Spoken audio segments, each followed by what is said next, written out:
Yeah.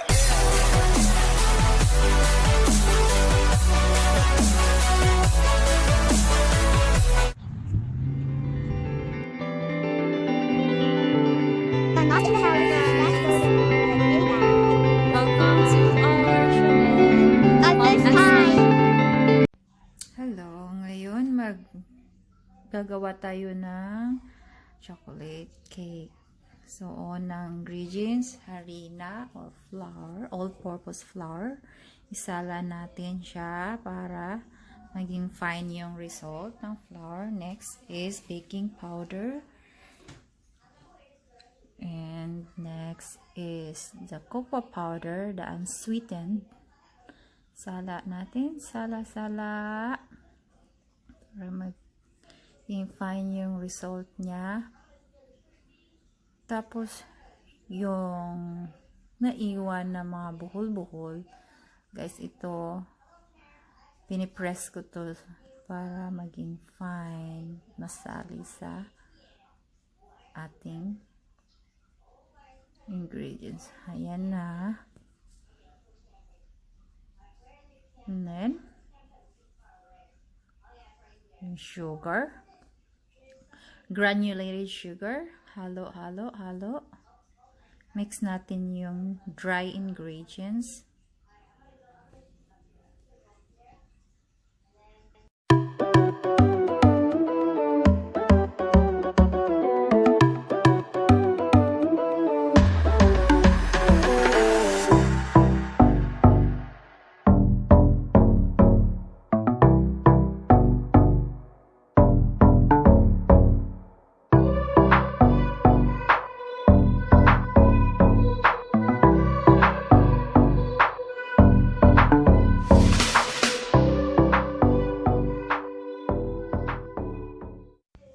Then next natin yung itlog, 2 medium eggs.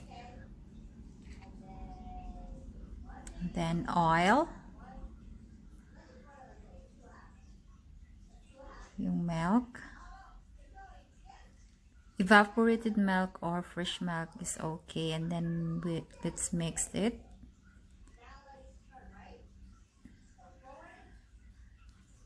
So, kayo nang bahala, guys, mag-measure. Kasi, hindi ako mahilig mag-measure eh. So, ito na yung cake mix natin. Yung butter.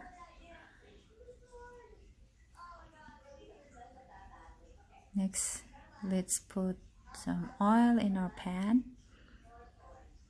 Para hindi dumikit yung cake pag naluto na.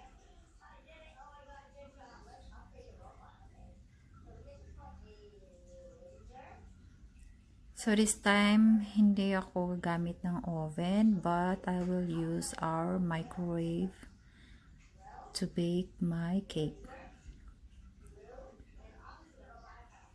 So at least 5 minutes. Try 5 minutes for your cake oven, microwave. Next is yung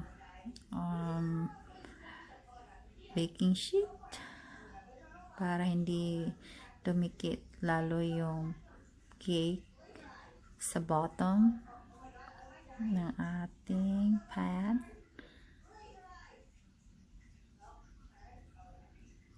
So I use the microwavable pan. This is a fragile pan. So test your microwave. Kaya bang mag-bake ng until 5 minutes? Kailangan mataas yung watts ng microwave niyo. And so here's our butter cake. Poured na natin siya sa pan, ready to bake now.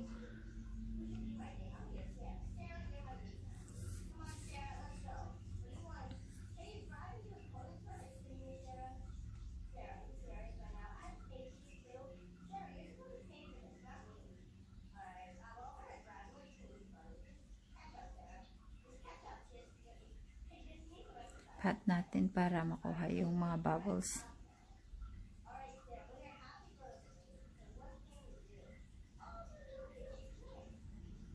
And this is our result. Ayan. So, i-cool down muna natin yung cake. First, let's trace it in the side para matanggal yung cake from the pan, and then put it in the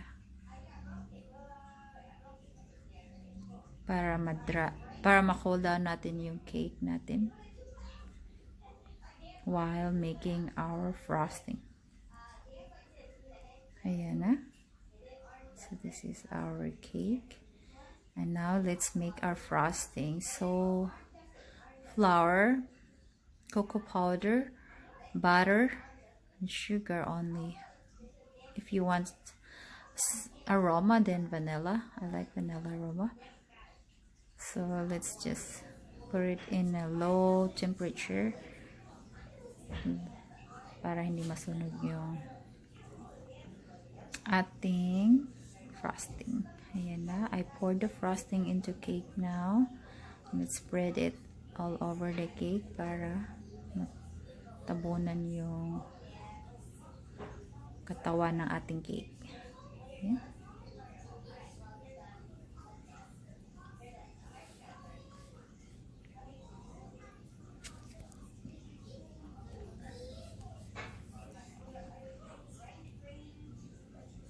Smooth and shiny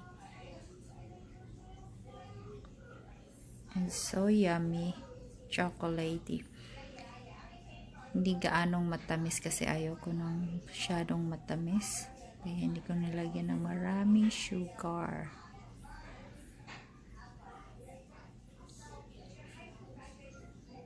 And then this time we're going to put a little bit of these sprinkles. Because I'm actually gonna have some of these. My son will help me putting all the sprinkles. He loves doing it.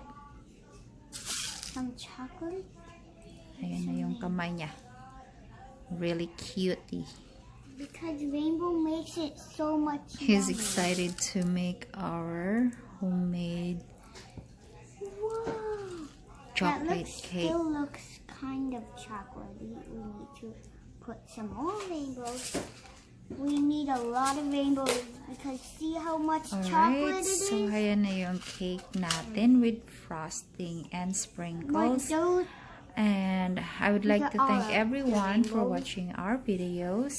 And hopefully you don't forget to click the likes and subscribe to our channel to see more baking cooking videos like the white ones and our fun in our channel.